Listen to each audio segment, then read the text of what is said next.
Interesting about Daniel Arzani as well. Yeah. I was last week at a roundtable interview that Tony Popovic did with journalists just to talk about what's ahead for the Socceroos, and we got to ask him all the questions we wanted to ask. And one of the people there asked him about Daniel Arzani, who he obviously coached at Melbourne Victory last season.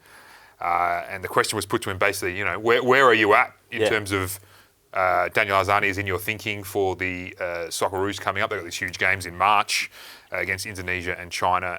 And his answer was, well, let's hear the answer first, and I'm sure we've got a lot to discuss around it. It was an interesting one from Popper. I know Daniel well, and he's got potential, and we talk about him with potential. I think we've been talking about that since he was 18. What's he now, 25, 26? And when he doesn't play, everyone questions why he doesn't play. But he needs to raise his level. We need goals, we need assists. That's what Daniel needs to do. So, doing one good dribble or one good trick, or setting up one goal, should not be enough to play for Socceroos. It needs to be more. I had him in camp in October. He knows what I think of him. So I'll be telling you something now that he knows. He wasn't good enough.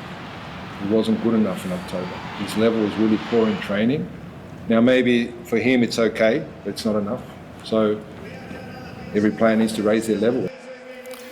Didn't mince his words. Nah, you don't often hear a coach put a player on blast publicly like that, but Daniel's probably a special case in that regard. Yeah. And the thing that gets me, I guess, the most about what Popper had to say there is Daniel Arzani played under Popper at Melbourne Victory. He should know. Popper's a very demanding coach. Yep. That wouldn't be news to him.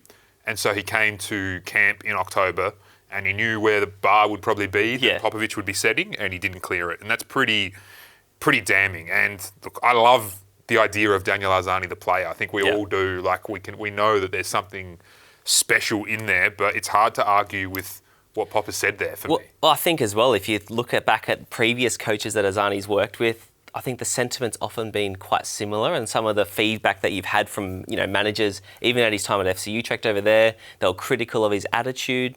I think these are all preventable things, but I do think that a lot of people talk about his application in terms of his attitude towards things, but I actually think in a football sense, if he made more of a kind of conscious or proactive effort to get into more goal scoring positions, to score more goals, to be more proactive with his positioning, I think that a lot of these problems might go away, because I do think that we all know when he has the ball at his feet how dangerous he is and how technical he is, but you rarely see him make these forward runs running behind for other people to give the ball to him to score goals. And I think that that's a part of his game that I think is often overlooked and something I think he needs to work on. Yeah, he's 26, which is a bit of a shock, because it feels like, yesterday was that incredible spell he had for Melbourne City leading into the 2018 World Cup. Yeah. He's mid-career, but it's also not too late for him. We know that there's players who are late bloomers for whatever reason, and I'm not sure this has happened to Daniel in terms of a coach being so blunt in public about it. I personally just hope it lights a fire in him. Absolutely, and it could go either way, because, you see with some players, sometimes, although he's a flashy player, sometimes a player needs an arm around the shoulder and needs to play with more confidence, and some other players respond better to the rocket like he's just got from Popper. So it'll be interesting to see, follow him in the next month to see how his form is affected by that.